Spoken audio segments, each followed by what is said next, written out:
take over. Okay, thank you. So imagine that you are sitting and about to go to office, but you want to order a gift for your dad. And as you select the right gift and add to cart, then you reach out for your credit card details. And at the same time, something on the WhatsApp gets your attention. So somebody makes a comment about demonetization that is very biased, and you immediately feel like responding to that comment. That generally leads to some kind of a argument on demonetization because people have strong opinions. And after that, you realize that suddenly you're getting late for office. So you shut down you quickly pack your bag and then you are on the way for office.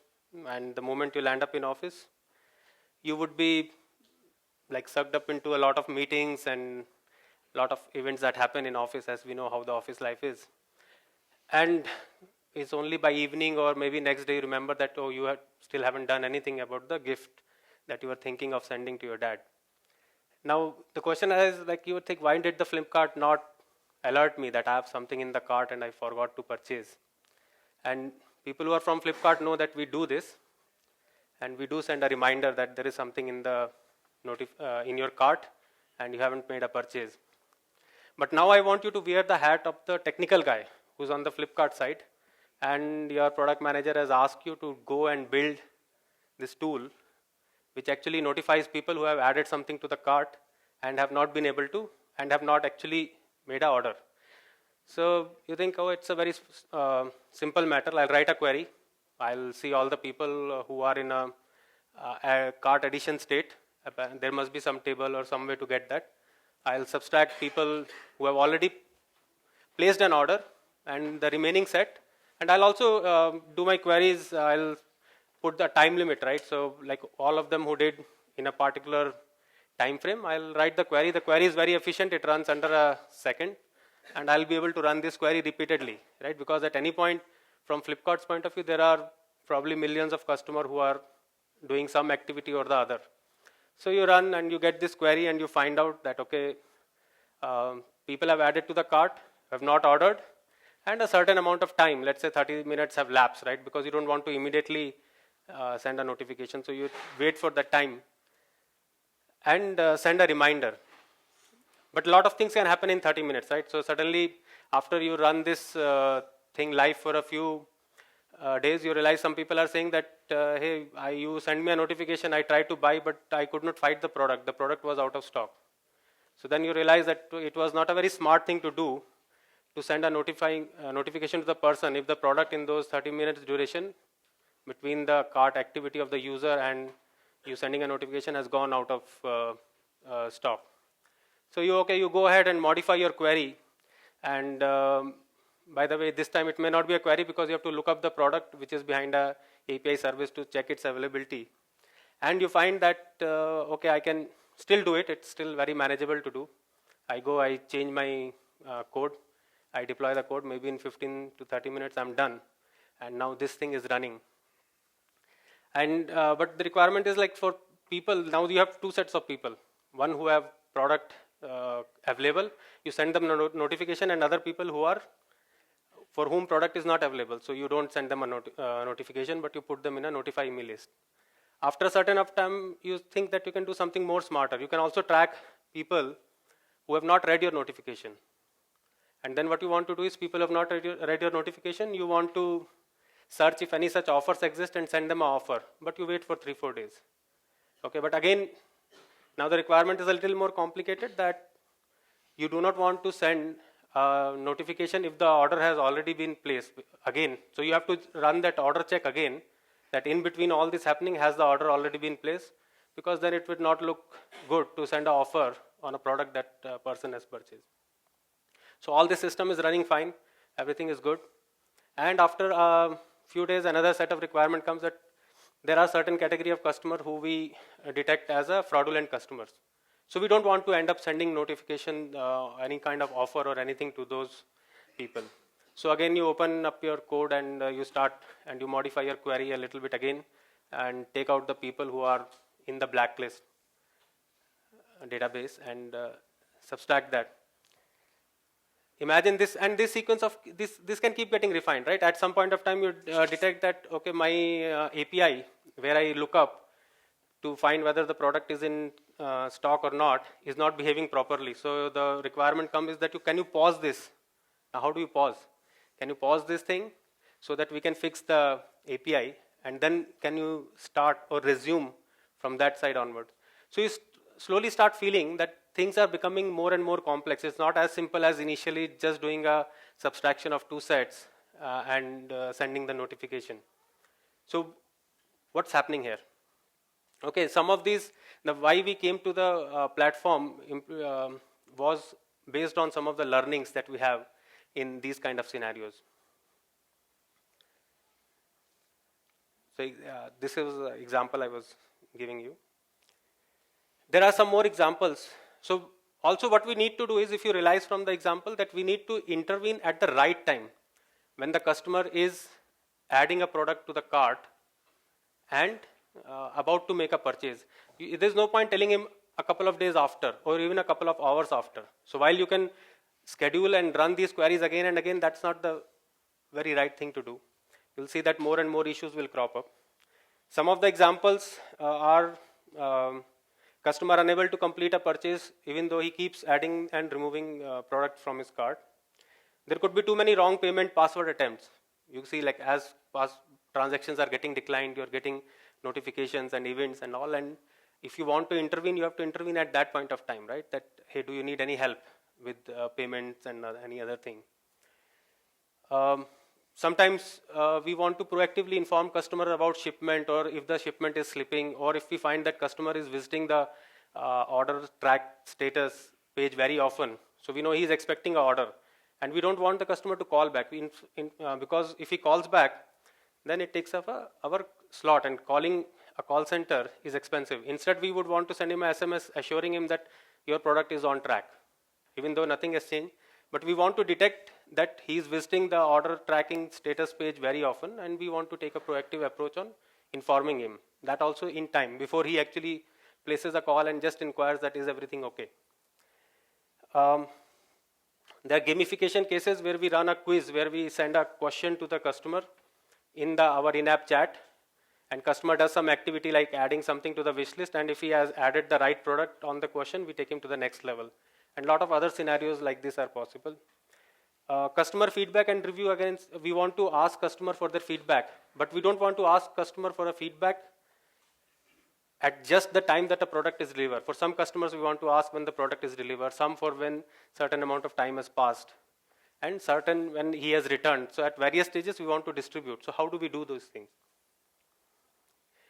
So I'll introduce what is a complex event processing platform, and I'll talk about introduction to state charts. Why did we use state charts? What are state charts? And as I promised in the abstract of this talk, that we will give a small primer on state charts. We'll talk about the key design principles behind the journey platform that we built, and what is the architecture of the platform, its capabilities and future. So all these examples, I'm taking a concrete example, but I want to say to you upfront that in the platform, there is nothing that is specific to any particular domain. It's a pure event processing platform, and we'll see a little bit more about it down the line. So what is complex event processing? So complex event processing is, we get a lot of simple events, adding to cart, removing an item from the cart, browsing for something, calling a call center, receiving a product. All these are simple events. But what we want to do is, we want to enable a complicated scenario or a circumstance out of a sequence or a certain pattern of these simple events. That is what we call as a complex event. So if a customer is adding, let's say, product to his cart, and he forgets, is unable to make a payment, that's a complex scenario because it's composed of a sequence of simple events we want to identify, and then we want to take just-in-time action for that. Why state charts? How many of you know about state charts? So state charts is a very formal way, it's a very well-known way in the embedded world to talk about event-driven systems. So any reactive systems, if you see in an embedded world, are modeled using state charts. And there is a standard formalism. So state charts offer a standard formalism for modeling reactive system. What I mean by standard is that state chart semantic, when you put it on a board, like your class diagram, is very well known. So people understand what is meant by a state chart. It's a visual representation. So it's also visual. So when you put a state chart, people know what is it that you're talking about. And this makes it easier for business and engineering to argue about business problem rather than programming construct. We'll see it soon. There are heavily optimized implementation of state chart are available both for the embedded world, and there is Apache SCXML which is available to interpret the state charts.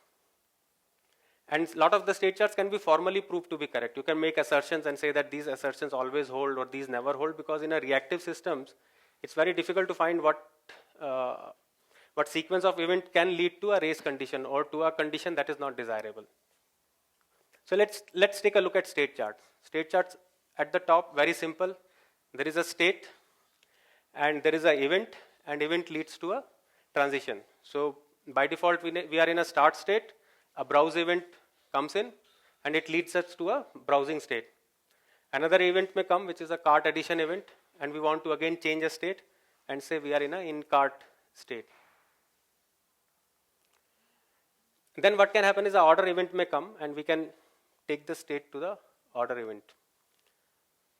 Order event may not come, so we have a timeout event, and state charts support timeouts, so we can go into a timeout state, and that we call it as a cart abandonment state. What does this allows further to that is, it allows us an opportunity to insert actions, and for our point of view, because we are building a platform, actions could be generic. It could be just a parameterized REST call or any HTTP call. And where do you have opportunities to take action? Your opportunities to take action are at an entry of a state, at an exit of a state, and on a transition. So for example, if we move from a in-cart state, let's say in-cart state to a order state, we will first take a exit action of the in-cart state, then we will take the transition action of this order event transition, and then we will take the entry action of the ordered state. And that has to be specified by the person who is actually designing this. And these are optional. You don't need to. Sometimes the action could be as simple as just logging it. Okay, state charts they support various other facets that you will see the power of it. In this case, it is able to eat up any number of browse events. So if a browse event happens in the browsing state, we are not changing any state. We will continue to state. So we can eat up infinite number of events. We can also start counting events. Let's say, let's take a slightly different case. And this will talk about entry and event actions also. So here what you see is, we initialize a variable to 0. This is a transition action. So whenever we are taking a cart addition transition, we take an action which is setting a variable to 0. And if the payment failure happens, then we increment the count. And there is this another failure event happens. There is a guard condition. This is a transition guard which says only if the count greater than 5 can the state transition be happen. So we can tolerate, depending on the business logic, we tolerate up to 5 failures. Only when the 6th time failure happens, we will get into the offer help state. And in the offer help state is where we might have a defined action of what we want to do with it, which from the platform point of view could be a generic action, but it might actually hook up to the telephony system and make an operator call the person and see if he needs any help. It might be a pop-up on the UI itself which says that these are something that you could have corrected and all, and that system can take any action. State charts also have decision point support. So like I was explaining in the earlier example, let's say you are in an in-cart state and you get timeout. So you want to check whether the product is available or not. So you can make an external call. For us, as a platform, the call is a generic call. All we care is the response is whether it is a yes or no, and based on that, we will get into the other one of these states. Now notice this, if you see this state chart, and we have this state chart, and this state chart actually is implemented in the background. Exactly same implementation, there is no extra coding required. All the initial example I gave that you have to go and end up starting to code and code the queries and all, nothing is required because this is automatically interpreted and executed in the background. So what you are seeing is what is getting executed. So even to the business people, when they start arguing, they say that, what is happening in this, he can stick in the notified state forever, and either a red notification event will come or timeout will come. But what if he buys? What if he places an order in this state? Do we want to still send him a offered, whatever actions were associated with the offered state? We don't, right? Because order has already been placed. So what do you think would be the effort required to incorporate that change, that if in a notified state we realize that the product has been purchased, what do we want to do? So we add a transition from the notified state to the ordered state, and any action that was previously specified for the ordered state will again be taken, and our timeout event will not happen again, because if an event happens which the state is not going to have any transition, it will end up eating up that event. So with just this change on the UI that we provide and just ingesting this state machine back into our system, the whole system is now able to take and recover from this. The pause and resume case. So what I've done is I've taken the previous state and I've put it into a super state. So this has become now a composite state. And if a pause event comes, it will get into a pause state. And I can inject pause event into my state machine, pausing the whole state machine. And when I've done fixing my bug here, I'll send a resume event, and state chart supports something called a history, which says whichever event you transitioned out from this composite state, get back into that state. And that all it takes. And we have the UI where you can actually go and do, or you can modify the XML directly, and the thing will be proven correct. And what we did is we put our best programmers to actually implement this state, so that you don't have to go and point time code again and again. And once we have fortified this, then all that is required is a correct interpretation of this. And the interpreter we have built as a solid thing. We have put all the energies and effort to make that interpreter foolproof, so that all these variations and all do not actually end up introducing any new bugs. And they can be done like within a click. So quick recap. State chart supports all the event algebra that we say. It can eat up events, A, B star C, like any number of B, it can eat, B events it can eat. It can have one B followed by eating up all the B. Simple regular expression you will be aware of. It can deal with a sequence of event.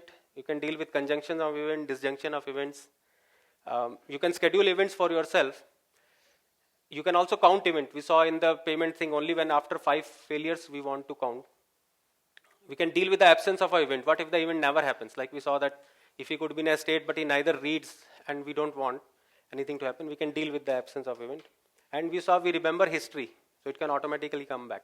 Think of also the benefit of this is, even when developers change, another developer is taking over the product, or another person wants to come, instead of showing you code and somebody going through the code to figure out what is happening, the state charts directly represents to him what is actually happening. And because it is correct by construction, it is also what is being shown is what is actually getting executed. So journey platform that we built is a complex event processing platform. It takes in various events that are generated across Flipkart. No matter what activity you do in Flipkart, on the app, on the browser, calling a call center, on the supply chain, endpoints end up ingesting all the events. We have defined parameterized action to be taken generically, and there is a XML which is based on a proper DSL. XML is the DSL, it's backed by XSD. And the platform is generic enough. On its own, we have kept the platform minimal. It doesn't know anything about the domain. Some of the design goals that we have, we wanted a shorter cycle time because requirements were flowing in thick, and we cannot have the requirements to code, to test, deploy, and then getting into production. We also wanted it to be self-serve. Some of the requirement business can themselves argue about the logic that is happening. They can see, they can make modifications. We wanted to have debuggability, monitorability, and reporting built into the platform. And some of the key technical challenges are, how do we scale to tens of billions of events that we get every day? On Flipkart customers, the activity generates the events in the range of tens of billions. And we have around 500 state machines, instances. For example, though the definitions are very few, but assuming that we have a customer base of 100 million and we are tracking with 4 or 5 state machines, it still comes to 500 million state machines. Scheduler, you saw the timeout events and all. Now if these 500 million instances are requesting for a timeout, it's very important to have a scheduler that scales and can give you back those events within the required time. Handling out of order events. How do we manage the version changes in the state machine? Because once you have made a change, you identify a bug, you move to a new version of the state machine, but you need to manage upgrading from a previous version to a new version. So batch execution of entities also is supported, and there is a comprehensive support for reporting also built in, because at some point you want to know how many people are stuck in cart state and how many people are stuck in orders, have completed the order state, how many are in a payment failure state, so you can get that from the reporting. So I'll ask Kinshuk, who's been my colleague in Flipkart and also co-implementer of this platform, to take you through the rest of the... So I will start with the technical details, more into getting the technical details about how the architecture of the system, what are the tech stack that are involved. So we have primarily, from the databases side, our main entity store, wherein each of the states of each of the users or any entity, may be user, may be order, as Sandeep was telling, that this does not belong to any particular example. It can be orders, it can be warehouse, racks, even any entity that happens, the state of that entity. Primarily use HBase for that. We have real-time reporting, which is powered by Elasticsearch, and our metadata store, which is mainly MySQL, on which the definitions of this is only stored. That's all. That's the mainly thing we have. And this entire stuff is made on Apache Spark as our streaming platform, and we'll see how each of them has been designed. So I'll just give you a brief overview of the system overview. So we have this inbound event stream. So the first thing that comes into this system is an event processor, which will process the events that is coming to the systems. We'll go into in depth of what the event processor does, what are the components of it, and things. But just to give you an overview, which runs within the Spark context. So then the event processor, after processing, filtering the events or transforming events, hands it over to the state manager. So state manager is the guy who takes care of running the state machines, which were the state machines, as in which state machine to run, which are the users for which these events applies for that, because not all events will be applicable for all users. So those are the things that are being taken care by the state manager. And all of these are based out of the schema store and things. Then there will be actions, right? That each transition might lead to an actions. So the workers takes care of running those actions.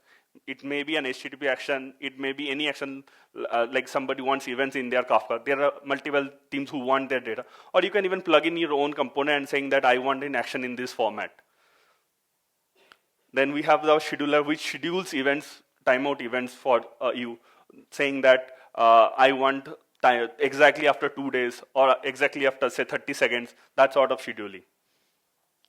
We have dynamic registry. What is dynamic registry? So probably you are doing, as Sandeep was saying, that you are doing a product checkout flow and suddenly that product went out of stock. Probably you might want to send him a notification when that product comes back in stock. So, but you don't know what the product is going to be unless that flow has completed or that event has. So that's the dynamic part wherein the dynamic registry comes in, wherein you know that this particular person or entity is also wanting events which belongs to a different category. And we have a full-fledged console on which you are going to build all of this stuff. From the event processing part, what are the main challenge is handling the billions of events that comes, transforming them, and enriching them, and then things. So if we come, we have the inbound event stream, which are from various sources. You can probably ingest it in via an HTTP point. Today, we get data into our Kafka. We have a client which ingests it. So there are various sources. Each event goes through a validator. We use the standard JSON format validator so that you can go ahead and define, and it's a standard structure so that you know what you are writing. You can cross-validate by yourself also. Then you can want to transform that events. A lot of events, you might want to derive certain events, like you are getting an order event, but you want to derive an event for a customer, saying order and customer, and then try to track how many order of that product is for that customer, or how many times a particular user is ordering that specific product, and have like you want to block that user after that point of time. So that sort of things. And then dynamic registry that I have already talked of. wherein it will give out more events based on that. Then the executor. So the executor is mainly most of two parts, wherein this selector comes in, which selects which all state machines to execute based on the given event. Because an event might lead to n number of state machines, like say browse event. A lot of state machines might be running which are interested in browse events. And then give it off to the execution engine, which then runs the entire execution that we are talking of, like running the transitions, running the entry and exit of each state, satisfying boundary conditions. Somebody might want to do some mathematical model or statistical model, running the statistical model and then taking the output and doing that sort of transitions. You can run any kind of compute that you want to write. It's up to you. You define your state machine. You have your own scripting. You can write in JavaScript. You can write in Groovy. You can write your own scripting model and you can run your state machine. The other part that comes in the scheduling, that everything that you schedule, every timeout, there are thousands, every state machine instance and state. So imagine that there are 500 million state machine instances and they have 100 states each, or let's say 10 states each. Each state has its own timer. So because you don't want to the business does not want to get stuck into some state and something did not happen. So in those scenarios, how are you going to do? So by default, people want to say, at least if timeout happens, move to this state and I will handle it in that way. So how do you handle that? So we use a Chronos queue, which is again an open source product built itself inside Flipkart, which for our storage engine, we use HBase as a storage and a sink as Kafka. These are time bucketed storage. So as in we can specify the SLA for it, like whether the events that you are storing, the timeout that you are storing, whether you want to get in 30 seconds granularity or say 5 minutes granularity is okay for you based on whatever the business context is. It's up to the users how to define what are their contexts. What kind of schedule you want? You want absolute timeout, saying that at this epoch time you want to get a timeout, or say relative from 3 hours from now, or say a hybrid saying 2 p.m. on the third day from now. That sort of hybrid scheduler. And again, you want to cancel schedules if that state has already moved out to it. So if we coming to a journey, how to define this. We have talked about how the architecture, what does it take to define a journey? It's nothing. You simply define certain states. You might not see, but there are 5 or 6 states you are defining, and you are defining the transitions for it. That's all. As you keep building, you will get to see the UI wherein you are building how does your state machine look like, and correspondingly, the XML for that state machine gets generated for you. You can go ahead and modify it as you want. If you want, as I was saying, that you want to add a statistical model, you can add it, go ahead and add it. You want to add your custom logic, you can go ahead and edit it. And in the end, it would look, this is a very simple definition that I'm showing, which would look something like this. It might be harder to read it at first, but if you see, it's a very structured data.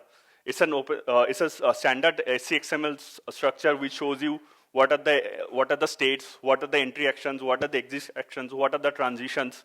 A very, very simple one. Actions. So again, which was saying that this was very pluggable state. Today we initially started with HTTP actions. Various teams came in and added in RMQ or a Kafka actions based on how they wanted the data out of the systems. Each state machine has its own local context. So there are local context and global context. These are the two things that we introduced into it. Again, this is extending the SCXML standard itself so that it's again readable and structured. As in what context, what are the data that you want to store? Each state you want to aggregate data. So probably you want to aggregate data in that state, and that is only localized to that state. You don't want the data later. So probably you want to store it in local context. That local context gets cleared every time that state migrates to a new state. Or something like a global context wherein you want to store data and you want to join data. Say you are getting an order event, and then a return event. And say on an address addition, you want to listen into all of these events, and you want to send an SMS saying all the address that this was the address, this was the order ID, and all of this information you want to join in the event data. You can go ahead and do that using that. So one of the things that we are privileged to talk is in all these real-time systems, there is always scenario that out-of-order events are going to happen. How do we handle that? So that's where we brought in our stuff is introducing parking event. Like say when, this is a very nice example to show use case. Like this event takes in E1, but what happened is that an E2 arrived. But I know that E2 is going to be used in future. How do I handle it? What we do is we just park the event and saying that, okay, this might be used in future. I don't want to throw it away. So what will happen is next when E1 arrives and each event has its own time, and we know that from a parked event that E2, the time of E2 is more than the time of E1, go ahead and play that event. And you had completed the transition, you have taken care of out of events, out of the events. Kinshuk, I request you to wrap up the Yes. last 60 seconds. Yes. So, and again, then we have the reporting, wherein you have time series based reports. You want to see how many people have transitioned between these states, and what are the people who are, how many people are in how many states. So we have a full graphical view of how many people are in which state, what are the transitions and what are the counts of those transitions, how many people are in those states, and you have, and this is real-time reporting. You can query at any point of time, and you will get the entire reports. So to summarize, I'll also call in Sandeep. So that the whole idea is that using state machines, we want to reduce the time that goes into getting an idea to a production ready. We don't want people to write down code, debug, fix bugs, do that. What you see, if you make it visually readable, is easier to read. You make lesser mistakes, and it's easy to get to productions and change also changes. As Sandeep was saying, if at some point of time business wants to make a change, just goes onto the UI, makes in, draws in one more edge, and you are done. As simple as that. Yes, and yeah, and we have, and you are debugging at more at a visual level rather than at an code level. Right, and I just want to add that the key thing we learned also was that initially we were solving a problem and a solution, they were not related. Only when we raised the abstraction level to state machines and event processing, that the things started falling in place. Before that, when we were doing with a query or a API-based lookup, it was actually getting harder and harder, and it was getting very difficult to maintain. So matching the problem to the right set of abstraction is also very important for improving the productivity to the next level. So I think questions? Questions?